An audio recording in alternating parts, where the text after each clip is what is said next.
Liverpool es una ciudad de mierda, pero Liverpool, como un club, empezó hace 20 años a internacionalizar.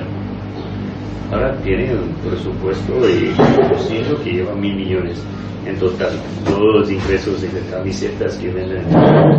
Pero si tú vas a Liverpool y vienes a Valencia, hay una diferencia increíble.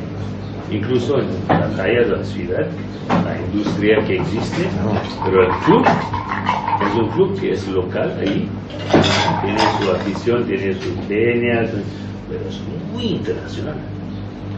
Entonces, para mí, Newcastle es un club de mierda. Es una ciudad de mierda. Pero un club que a nivel de patrocinio, etcétera, incluso donde está Valencia, tiene que saber exportar su marca.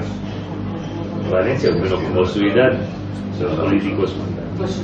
Y hemos intentado conjuntarnos con ellos a nivel turismo, etcétera, es imposible.